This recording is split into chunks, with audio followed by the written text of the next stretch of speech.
Hi friends, ಎಲ್ಲರಿಗೂ ನಮಸ್ಕಾರ. ಬಸು ಕನ್ನಡ ಚಾನಲ್ಗೆ ಸ್ವಾಗತ. ನಾನಿವತ್ತು ಟ್ರೆಡಿಷನಲ್ ಆಗಿ ಮಾಡ್ಕೊಳ್ಬೋದಂತ ಹಾಗೆಯೇ ಆರೋಗ್ಯಕರವಾದಂಥ ಒಂದು ಸ್ವೀಟ್ ರೆಸಿಪಿ ಮಾಡಿ ತೋರಿಸ್ತಾ ಇದ್ದೀನಿ. ರಾಗಿ ಹಿಟ್ಟಿನ ಸಿಹಿ ಉಂಡೆ. ಈ ಉಂಡೆ ಮಾಡ್ಕೊಳ್ಳಿಕ್ಕೆ ನಾನಿಲ್ಲಿ ಬೆಲ್ಲ ಉಪಯೋಗಿಸಿರೋದ್ರಿಂದ ಆರೋಗ್ಯಕ್ಕೆ ತುಂಬಾ ಹೆಲ್ಪ್ ಆಗುವಂಥ ಒಂದು ಸ್ವೀಟ್ ರೆಸಿಪಿ ಇದು. ಸೊ ಹಾಗಾಗಿ ವಿಡಿಯೋನ ಕೊನೆವರೆಗೂ ನೋಡಿ, ಎಲ್ಲರೂ ಒಂದ್ಸಲ ಟ್ರೈ ಮಾಡಿ.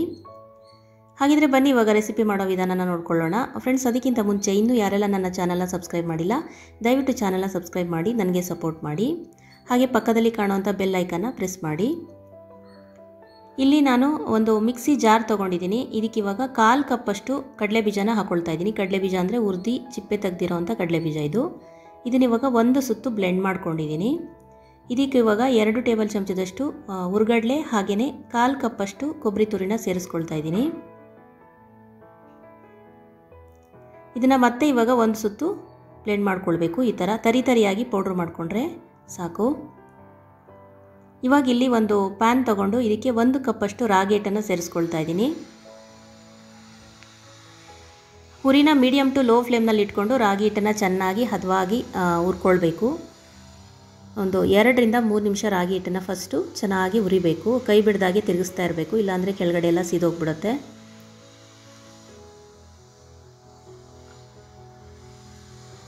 2 ನಿಮಿಷ ಹುರಿದಾದ್ಮೇಲೆ ಇದಕ್ಕೆ ಇವಾಗ ನಾನು 1 ಟೇಬಲ್ ಚಮಚದಷ್ಟು ತುಪ್ಪನ ಸೇರಿಸ್ಕೊಳ್ತಾ ಇದ್ದೀನಿ. ಈ ಥರ ತುಪ್ಪ ಹಾಕೊಳ್ಳೋದ್ರಿಂದ ಯಾವುದೇ ಸ್ವೀಟ್ಗಾದ್ರೂ ಟೇಸ್ಟ್ ಚೆನ್ನಾಗಿ ಬರುತ್ತೆ. ಹಾಗೆಯೇ ಇಲ್ಲಿ ರಾಗಿ ಹಿಟ್ಟಿಗೆ ಹಾಕಿ ಫ್ರೈ ಮಾಡೋದ್ರಿಂದ ರಾಗಿ ಹಿಟ್ಟು ಚೆನ್ನಾಗಿ ಫ್ರೈ ಆಗುತ್ತೆ. ಹಾಗಾಗಿ ನಾನಿಲ್ಲಿ ಸ್ವಲ್ಪ ತುಪ್ಪನ ಸೇರಿಸ್ಕೊಂಡಿದ್ದೀನಿ, ಅಂದರೆ 1 ಟೇಬಲ್ ಚಮಚದಷ್ಟು ಹಾಕ್ಕೊಂಡು ಮತ್ತೆ 2 ನಿಮಿಷ ಇದನ್ನು ಫ್ರೈ ಮಾಡ್ಕೊಳ್ತಾ ಇದ್ದೀನಿ.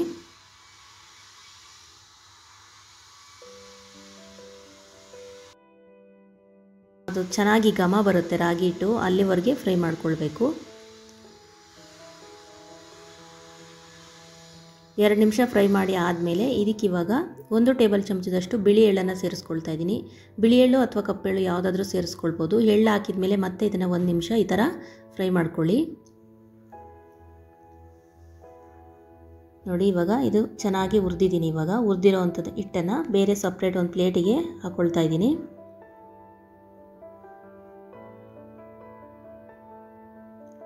ಇವಾಗ ಇಲ್ಲಿ ಅದೇ ಪ್ಯಾನ್ ತೊಗೊಂಡಿದ್ದೀನಿ. ಅದಕ್ಕೆ ನಾನು ಅರ್ಧ ಕಪ್ಪಷ್ಟು ಬೆಲ್ಲ ಸೇರಿಸ್ಕೊಂಡಿದ್ದೀನಿ. ಅಂದರೆ 1 ಕಪ್ಪು ರಾಗಿ ಹಿಟ್ಟಿಗೆ ಅರ್ಧ ಕಪ್ಪಷ್ಟು ಬೆಲ್ಲ ಆದರೆ ಸಾಕಾಗುತ್ತೆ. ಇದಕ್ಕೆ 1/4 ಕಪ್ಪಷ್ಟು ನೀರನ್ನು ಹಾಕ್ಕೊಂಡು ಇವಾಗ ಬೆಲ್ಲನ ಕರಗಿಸ್ಕೊಳ್ತಾ ಇದ್ದೀನಿ.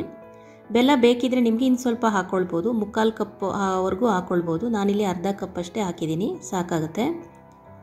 ಬೆಲ್ಲ ಈ ಥರ ನೋಡಿ ಕರಗಿಸ್ಕೊಳ್ಬೇಕು ಅಷ್ಟೇ, ಪಾಕ ಎಲ್ಲ ಬರೋ ಅವಶ್ಯಕತೆ ಇಲ್ಲ.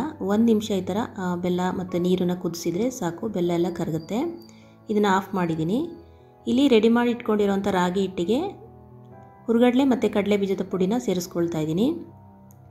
ಸೇರಿಸಿ ಇದನ್ನು ಇವಾಗ ಮಿಕ್ಸ್ ಮಾಡ್ಕೊಳ್ಬೇಕು. ರಾಗಿ ಹಿಟ್ಟು ಮತ್ತು ಅದು ಕಡಲೆ ಬೀಜದ ಪುಡಿ, ಹುರ್ಗಡ್ಲೆ ಪುಡಿ ಎಲ್ಲ ಚೆನ್ನಾಗಿ ಮಿಕ್ಸ್ ಆಗಬೇಕು. ಇವಾಗ ಇದಕ್ಕೆ ಸ್ವಲ್ಪ ಏಲಕ್ಕಿ ಪುಡಿನ ಹಾಕ್ಕೊಳ್ಳೋಣ. ಈ ಥರ ಮಿಕ್ಸ್ ಮಾಡಿಕೊಂಡು ಇದಕ್ಕೆ ಇವಾಗ ಬೆಲ್ಲದ ಪಾಕನ ಸೇರಿಸ್ಕೊಳ್ಳೋಣ. ಬೆಲ್ಲದ ಪಾಕನ ಈ ಥರ ಫಿಲ್ಟ್ರ್ ಮಾಡಿಕೊಂಡು ಹಾಕ್ಕೊಳ್ಳಿ, ಅದರಲ್ಲಿ ಏನಾದರೂ ಗಲೀಜಿದ್ರೆ ತೆಕ್ಕೊಳ್ಬೋದು.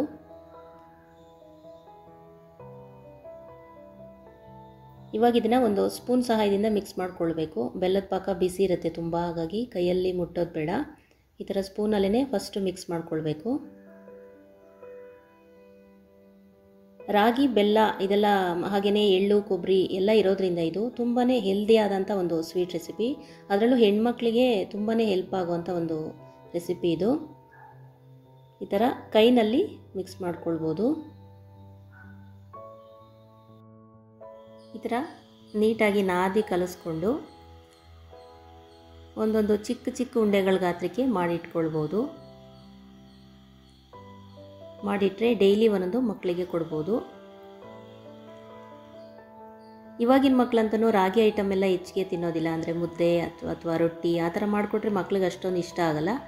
ಈ ಥರ ಲಾಡು ಥರ ಮಾಡಿಕೊಟ್ರೆ ಇಷ್ಟಪಟ್ಟು ತಿಂತಾರೆ. ಹಾಗೆಯೇ ಸ್ನ್ಯಾಕ್ಸ್ ಬಾಕ್ಸಿಗೆಲ್ಲ ಕೊಡ್ಬೋದು.